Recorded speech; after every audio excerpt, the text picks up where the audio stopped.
나도 오빠 같은 오빠 갖고 싶다고! 고민형 문강태 둘 다 빨리 안 와요.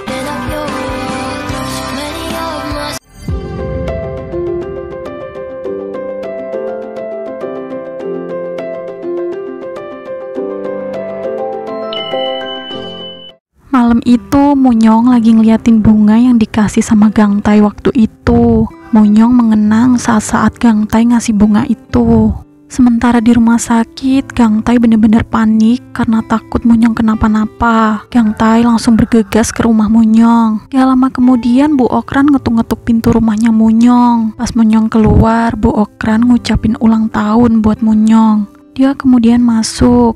Munyong kemudian bikinin teh buat Bu Okran. Bu Okran kemudian nyeritain soal ayahnya Munyong yang nyekik dia. Dan alasan Bu Okran datang ke situ karena dia khawatir sama Munyong, takut Munyong kesepian di hari ulang tahunnya. Selain itu, Bu Okran juga ngambil benda tajam yang ada di mejanya Munyong. Munyong udah meringatin untuk gak sembarang nyentuh barang-barangnya Munyong. Dan Bu Okran bilang sifat mereka itu mirip. Munyong kemudian berusaha untuk ngerebut benda yang dipegang sama Bu Okran. Tapi Bu Okran narik benda itu sampai tangan Munyong terluka dan darahnya nyiprat kemana-mana. Sementara Gangtai udah nyampe di rumah Munyong, tapi dia nyari-nyariin Munyong gak ada. Tapi kemudian Munyong manggil dia. Seketika Gangtai langsung lari dan meluk Munyong. Kemudian Gangtai nanyain di mana keberadaan Bu Okran. Munyong ngasih tahu kalau Bu Okran pergi. Jadi Gangtai mau nyusulin Bu Okran.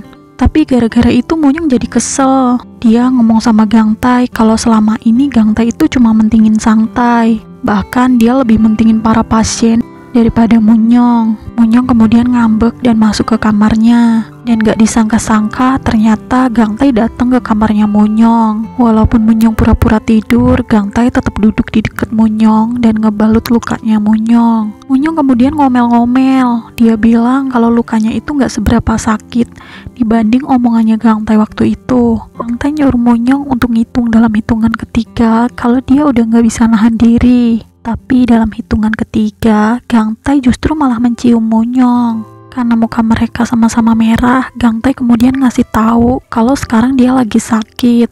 Direktur ngasih tahu perawat-perawat lain kalau Bu Okran kabur ke rumahnya Munyong. Direktur nyuruh para perawat untuk ngehubungin polisi dan ngasih tahu keberadaan terakhirnya. Jesu tidur di kamarnya Sangtai gara-gara Gangtai kan gak pulang. Alasannya sih lagi ngejar pasien, padahal dia nginep di rumahnya Munyong. Munyong juga ngerawat Gangtai yang sakit waktu itu. Sang-in nyemprot-nyemprotin mobilnya gara-gara waktu itu kan Juri muntah di mobilnya. Dan gak lama kemudian Juri dateng. Dia ngasih uang ke Sang-in buat cuci mobil karena ngerasa gak enak. Tapi Sang-in kemudian ngajakin Juri buat makan pakai uang itu. Bangun-bangun Munyong udah kesel banget karena dia sendirian di kasur. Dia pikir Gangtai pergi, tapi nggak lama kemudian Gangtai masuk dan dia ngajakin Munyong ngobrol. Gangtai nyeritain ke Munyong kalau selama ini dia nggak bisa ninggalin Sangtai karena Sangtai punya trauma sama kupu-kupu. Dulu ibu mereka meninggal karena dibunuh dan saksi matanya saat itu adalah Sangtai. Tapi pas ditanya sama polisi, Sangtai cuma bilang kupu-kupu dan kupu-kupu. Karena wanita yang membunuh ibu mereka itu pakai bros kupu-kupu. Semenjak saat itu, Sangtai jadi sering mimpi buruk. Mereka juga sering pindah-pindah rumah setiap kali musim semi. Tapi sekarang mereka mutusin untuk tetap di kota Songjin. Gangtai juga bilang sama Munyong kalau dia harus selalu nemenin Sangtai. Sementara Munyong cuma perlu nemenin Gangtai. Intinya, Gangtai mau sama-sama sama Munyong. Sementara Bu Okran lagi dalam pengejaran polisi, kepala perawat nyuruh Juri untuk beres-beresin kamarnya Bu Okran karena mungkin bakalan ada pasien lain. Kepala perawat udah berpikir kalau Bu Okran gak bakalan balik. Gangtai kemudian beres-beresin semua barang-barang Bu Okran. Sementara direktur dapat info dari pasien Pak Tua. Dia bilang kalau Bu Okran itu dulunya adalah pemain teater terkenal. Dia bahkan sering operasi plastik. Dan akhir-akhir ini Bu Okran itu sering berlatih akting di depan kaca. Dia sering berpura-pura senyum sinis gitu. Dan Gangtai pun nemuin coretan kertas yang ada dalam buku penyihir dari barat karya Do Hijai yang disimpan sama Bu Okran waktu itu. Gang Tai pengen baca, tapi sayangnya nggak kelihatan tulisannya karena udah dicoret-coret. Gang Tai kemudian ngobrol sama direktur soal Bu Okran yang datang ke rumahnya Monyong. Ternyata Gang Tai juga nyeritain soal Sang Tai. Dia minta sama direktur supaya Sang Tai disembuhin dari traumanya. Sedangkan Monyong tiba-tiba datang ke kedainya Jesu. Dia pesan pizza yang banyak banget. Sementara Jesu nyiapin pizza, dia pengen ngobrol sama Sang Tai. Dia nyuruh Sang Tai untuk balik lagi ke rumahnya dan jadi ilustrator. Tapi waktu itu Sang Tai nolak. Monyong kemudian ngakalin Sang Tai. Dia bilang sama Sang Tai kalau dia nolak, itu berarti melanggar kontrak. Dan Sang Tai harus ganti rugi sebanyak 3 kali lipat. Tapi karena Gang Tai juga ikut tinggal sama mereka, makanya Sang Tai harus ganti rugi 6 kali lipat, katanya Monyong. Padahal itu semua nggak ada di kontraknya. Ujung-ujungnya Monyong malah berantem sama Sang Tai dan mereka rebutan Gang Tai. Monyong kemudian datang ke rumah sakit sambil bawa semua pizzanya. Dia ngomong sama Gang Tai kalau dia udah berusaha untuk deketin Sang Tai. Tapi semua usahanya itu sia-sia. Gang Tai kemudian ngasih tahu Monyong kalau nggak mudah untuk deketin Sang Tai. Jesu aja butuh waktu 10 tahun untuk bisa deket sama Sang Tai. Gang Tai kemudian ngomong sama Monyong kalau dari kecil mereka berdua itu nggak punya siapa-siapa. Sang Tai cuma punya Gang Tai. Monyong harus ngeyakinin Sang Tai kalau Monyong gabung sama mereka itu bukan untuk ngerebut Gang Tai, tapi untuk jadi keluarga mereka. Sang Tai juga pesen sama Monyong untuk nggak sembarang buka pintu. Penyakit tumor Kodaihuan semakin hari semakin memburuk. Dokter bahkan bilang kalau penyakitnya itu udah nggak bisa lagi dioperasi. Juri sama Sang In kemudian makan bareng. Sang In bilang dia pengen lebih kenal sama Juri lebih dalam. Nampaknya Juri udah mulai buka hati dan dia cerita banyak tentang kehidupannya.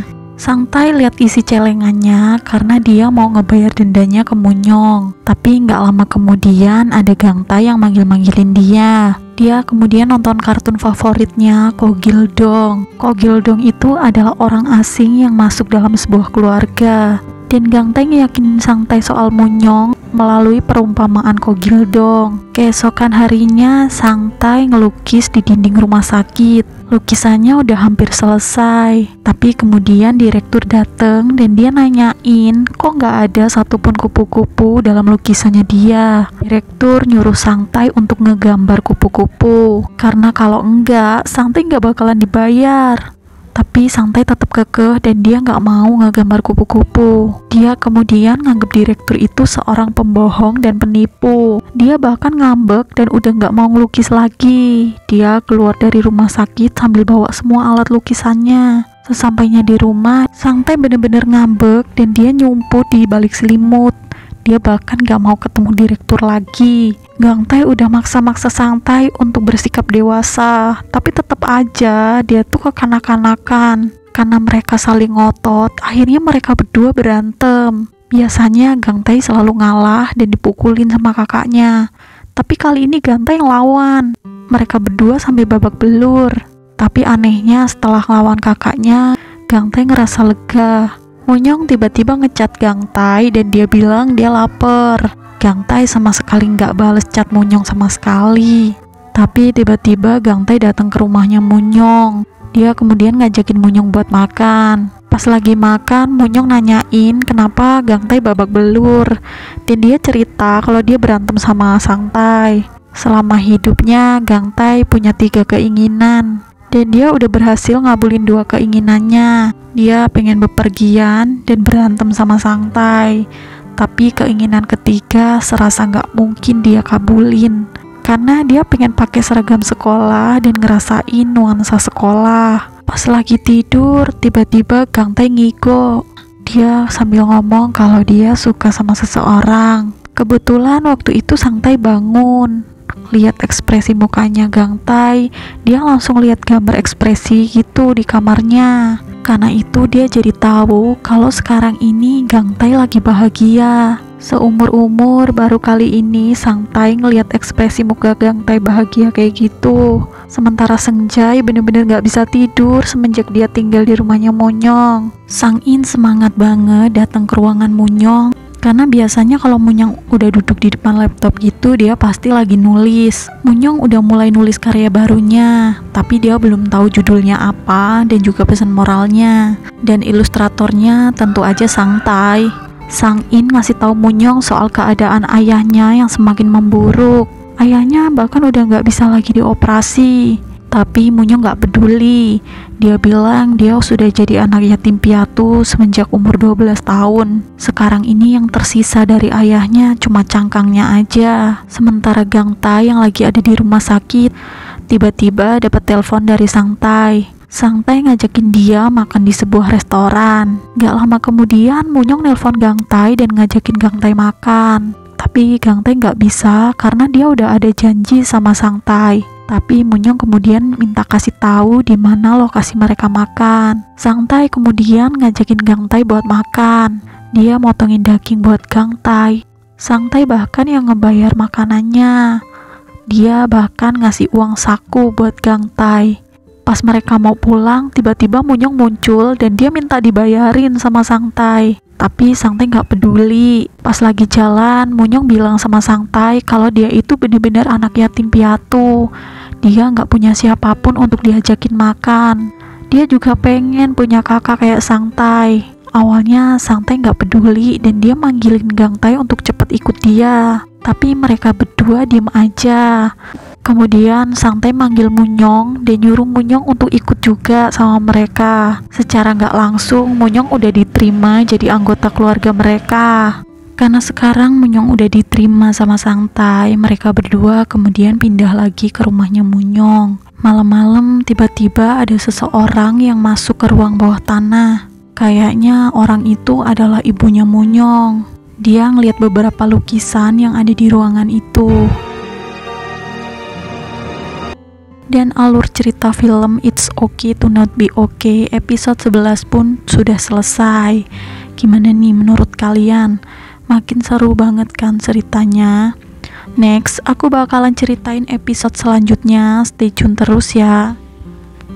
Tapi sebelum aku close videonya, aku mau minta tolong nih sama kalian untuk klik tombol like, subscribe, dan nyalakan lonceng notifikasinya biar kalian gak ketinggalan video terbaru dari aku selanjutnya. Oh iya, dan kalau ada yang pengen diceritain judul film tertentu, tulis di kolom komentar ya. Makasih yang udah menonton, bye-bye.